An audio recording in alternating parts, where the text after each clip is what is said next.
Hello, my dear students. How are you all? Today we read new terms of accounts. Okay आज हम लोग नई terms पढ़ने जा रहे हैं जो कि है नई टर्म हमारी 7th नंबर रिसिप्ट।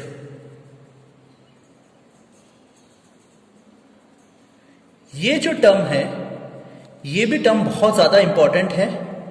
ठीक है, इस टर्म का मतलब क्या होता है? इस टर्म का मतलब होता है अमाउंट रिसीव और रिसीवेबल फॉर सेलिंग एसेट्स और गुड्स। यानी कि वो अमाउंट जो आपको रिसीव हुआ है, वो अमाउंट जो कि आपको रिसीव हुआ है बाय सेलिंग एसेट्स और गुड्स। ठीक है, यानी कि जो अमाउंट आपको मिल गए हैं या फिर आगे जाकर मिल जाएंगे वो अमाउंट ही रिसिप्ट कहलाते हैं।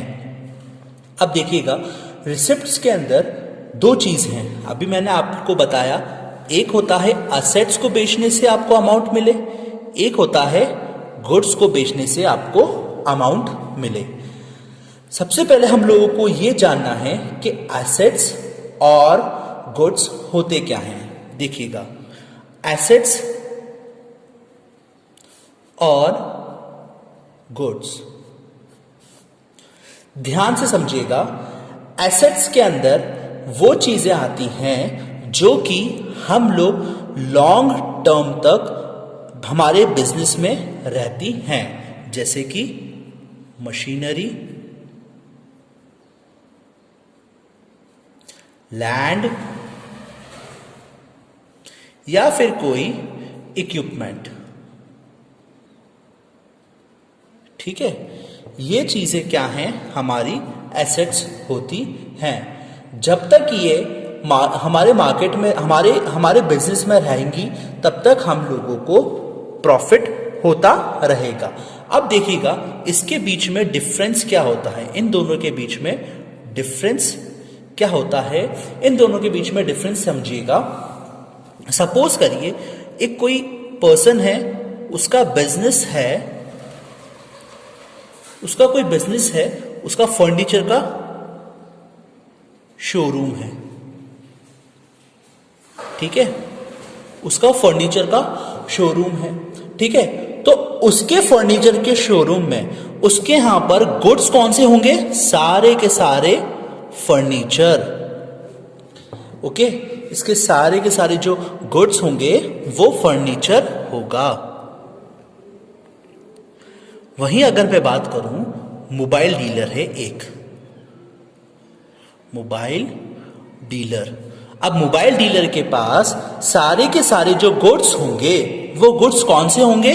वो सारे के सारे होंगे मोबाइल। ठीक है, ये उसके गुड्स होंगे। आगे आपको समझ में?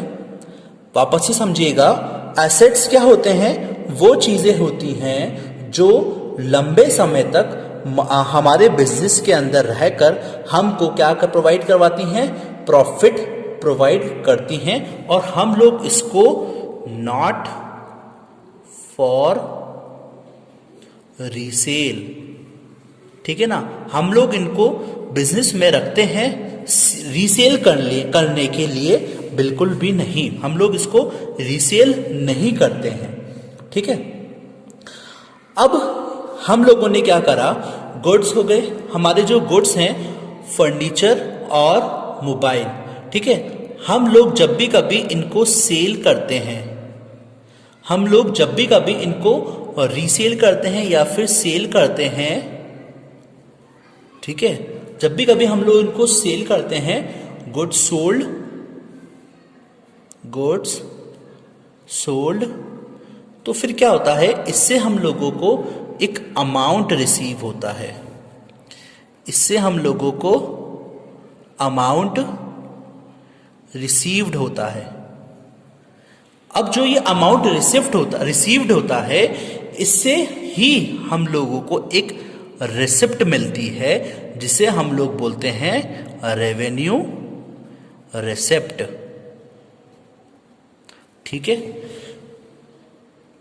और अगर इन केस हमको अगर फर्नीचर, लैंड और इक्विपमेंट हम लोग अगर सेल करते हैं, ठीक है, अगर हम इन सब चीज को सेल करते हैं तो ये चीज कहलाएगी कैपिटल रिसिप्ट। ओके, ये चीज क्या कहलाएगी? कैपिटल रिसिप्ट कहलाएगी। वापस से समझिएगा, ठीक है।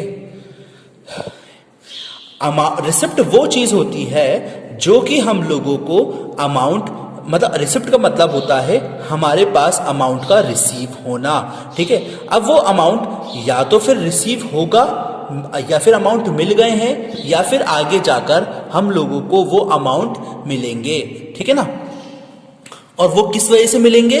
हम लोग जो भी कोई एसेट सेल करेंगे या फिर गुड्स सेल करेंगे, उससे हम लोगों को जो भी कोई अमाउंट रिसीव होता है या फिर प्राप्त होने वाला होता है, रिसीवेबल होता है, ठीक है, तो वो चीज कहलाती है रिसिप्ट। ठीक है। जैसे कि हम लोग बताऊं, मैं फर्नीचर है, फर्नीचर को हम लोगों ने सेल कर, फर्नीचर के अंदर शोरूम में गुड्स जो होगा वो फर्नीचर होगा। ठीक है। और एसेट जो है वो है मशीनरी, लैंड, इक्विपमेंट एक्सेट्रा। ठीक है ना। और मोबाइल डीलर के पास जो गुड्स होंगे वो होंगे मोबाइल्स। ठीक है, वो होंगे मोबाइल्स। अब ये जो मोबाइल्स जो हैं वो जब भी कभी सेल होंगे, ठीक है ना, तो वो सेल होने के बाद जो हम लोगों को अमाउंट रिसीव होगा वो अमाउंट क्या कहलाएगा? हमारा रेवेन्यू रिसिप्ट। ओके।